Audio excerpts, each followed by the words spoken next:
What's going on, ladies and gentlemen? Welcome back to Auto Auction Rebuilds. Today we're below freezing and it's snowing and we're going to do a cold start, and I'm here to let you know I'm selling everything.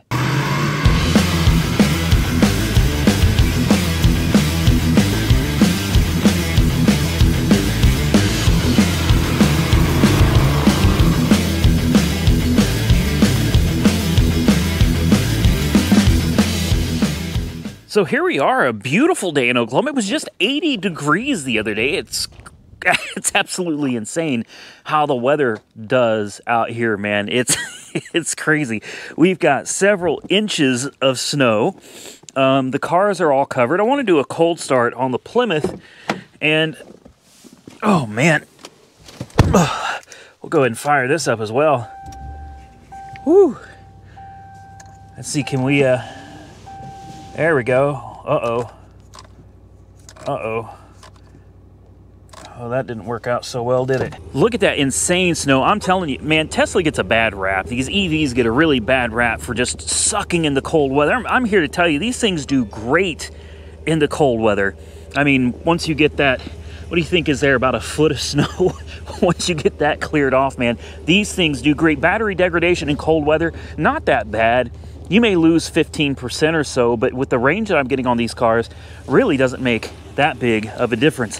Let's go over here to the Scamp, and let's see if she wants to run. This will be its first real cold start, and it doesn't have windshield wipers. We're not going anywhere in it though, so that's okay. All right. Yeah, so today's video is about all of these cars being up for sale because I found something that I just have to have. Wow. Wow. Now you want to act right. Now you want to act right. Are you serious right now?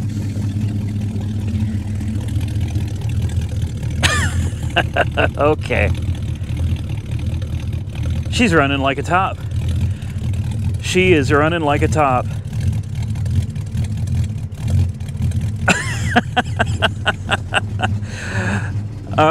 Okay. Okay, so that's how it is. That's how it is. As soon as I tell you you're going down the road, listen to her. Look at that oil pressure too, guys.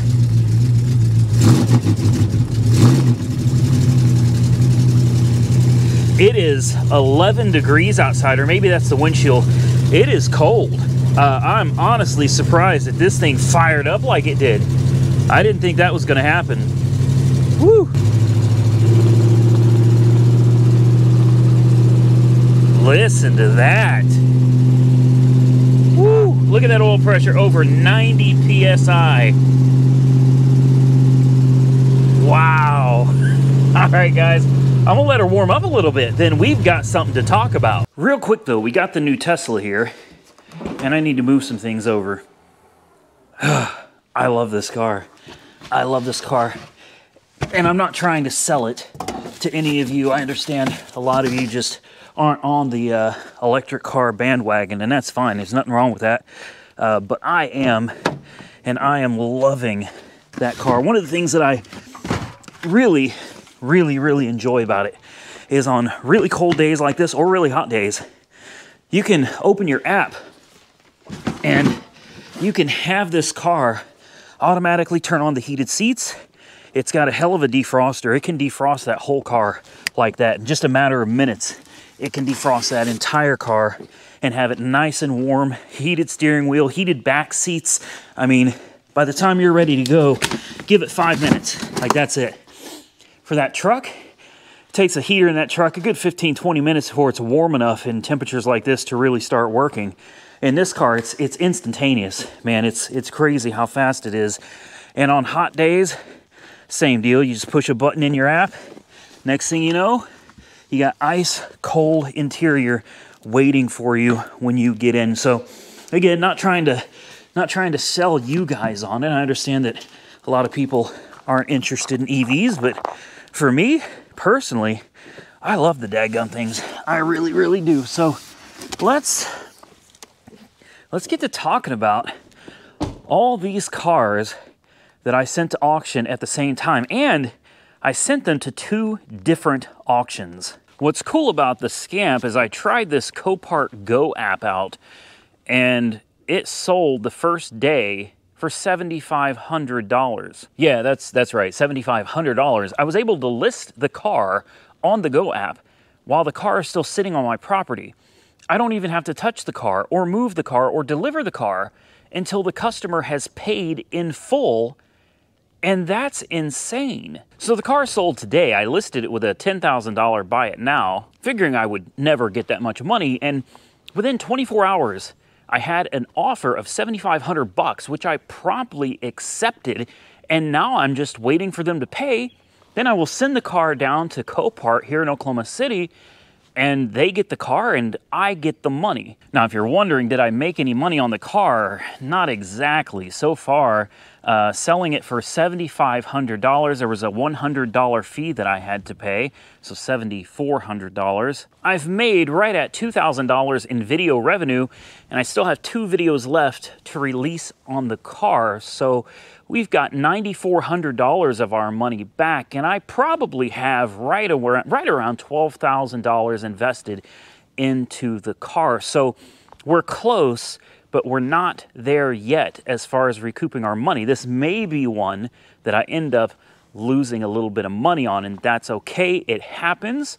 I'm not upset about it, but I am happy that we were able to send that one down the road. Now, if the sale falls through, I will have a link down here that should be able to take you to the Plymouth Scamp in case you're wanting to watch it or follow along on Copart's website. Next, some of you have asked about the Buick Regal, and it sold at Insurance Auto Auctions the other day. In fact, I'm going to put a little clip in right now, and you can watch that live bidding.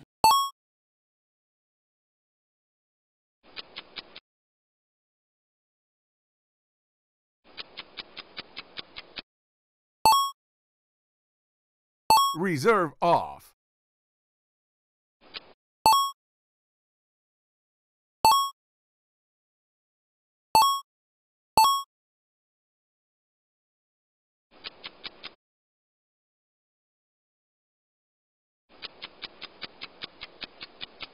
Time extended.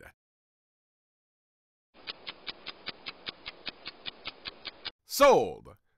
And unfortunately, it looks like we lost a bit of money on that car. We had, I don't know, $8,600 into that car, and we sold it for $45,000. So yeah, video revenue did okay on that car, but I don't think I've even made $2,000 in video revenue. So we're a long way from recouping our money on that one as well.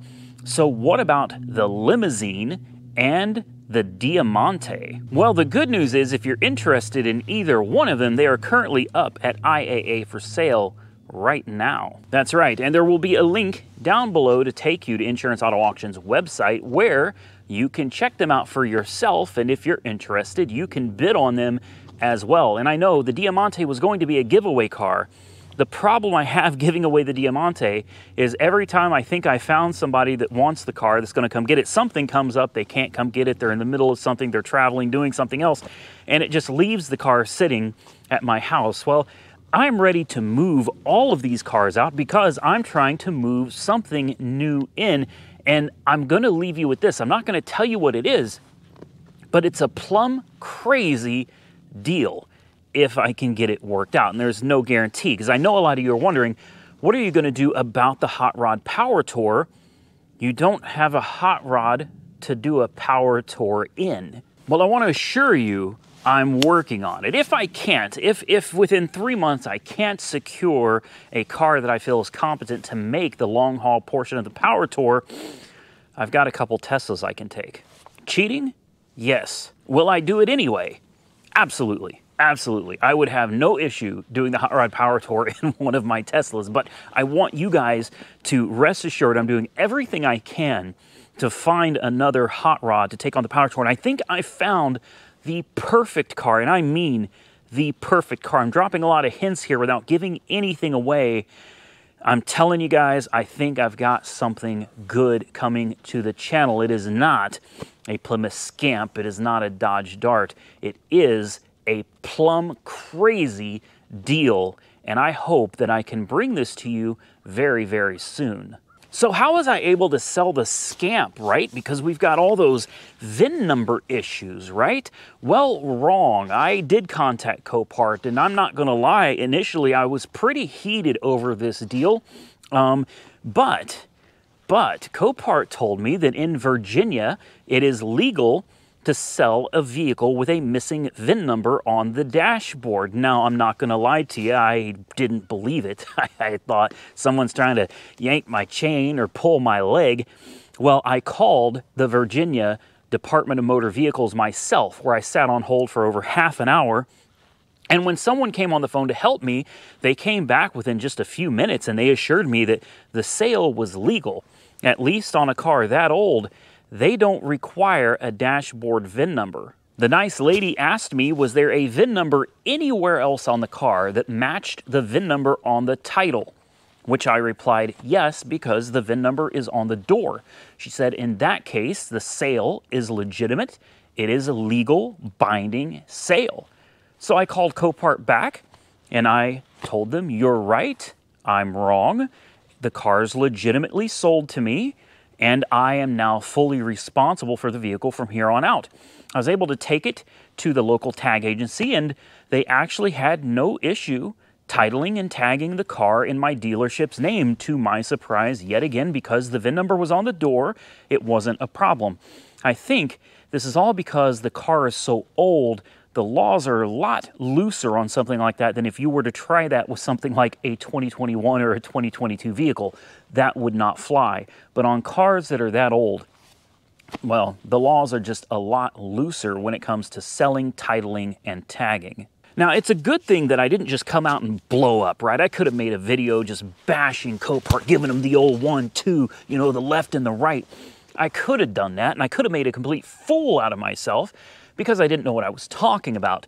And I could have burned a very important bridge, but instead, I ended up making a couple new connections at Copart. One of them hooked me up with the Copart Go app, where I was able to sell that car in one day, just like that, for almost what I paid for it. Number two, I made another connection at Copart, and I'm not going to tell you what that connection is, but it's a wonderful partnership. And thinking about it, I'm like, I could have blown up, made a horrible video, burned my bridges with Copart, and I would not have had these connections. But because I bit my tongue and I was patient and I took my time to try to work through the problem, guess what? We now have a couple good connections, a couple new connections, a couple new contacts over at Copart that are able to help us do some things for the channel, I think, that are going to make a real difference. I was able to get rid of the car, and hopefully in the near future, we'll be able to bring something a little more interesting to the channel. So it just goes to show, really, patience is a virtue. You could go and just blow up if you want to. I seen another YouTuber that did that, and it didn't go over very well for him. And, you know, maybe watching him blow up on YouTube, maybe that is what I needed to, you know, have a little bit of patience myself. I watched him, what I feel was making some big mistakes, and I decided I didn't want to go that way. I wanted to go through the proper channels and do everything right, so that if this thing did blow up and I did have to release a negative video, that I would have been able to come out and say, I did everything within my power to not burn that bridge. And I did everything in my power to do things the right way before making a video bashing a company like this. So, you know, yes, are there problems? Sure. Are there hiccups from time to time? Yes. Generally speaking, though, over the many, many years I've been dealing with Copart, rarely have I had any serious problems. And when I have, it may take a little bit of time, but they have always been able to get them resolved. So I am still on board with Copart, and I think we've got some cool stuff coming to the channel in the very near future. So I guess that's a wrap. Like I said, links down below to the Diamante, to the Cadillac Limousine, and even to the Plymouth Scamp over there. I have to get going because I have a clutch and a flywheel and a pressure plate and a throwout bearing and a pilot bearing to get replaced on a certain Mustang GT. I'd like to try to get the Mustang GT done today so I can send it down to Copart as well and hopefully turn it into some cash. That's why I'm selling everything, like everything, because I've got something that I think is going to be a lot of fun to bring to the channel, and hopefully you guys will enjoy it. I appreciate each and every one of you for taking the time to watch this video, and you know, it's kind of nice standing out here in the freezing cold. And I'm being serious. I'm not screwing with you. It actually feels, it's nice. It's brisk. It's got a nice breeze. It's kind of nice out here, guys. I enjoyed having this conversation with you. If you enjoyed the content, hit the thumbs up button. Subscribe to the channel if you're not currently subscribed, and stay tuned. We got a lot coming, and stay safe out there. I look forward to seeing you all again very soon in the next one.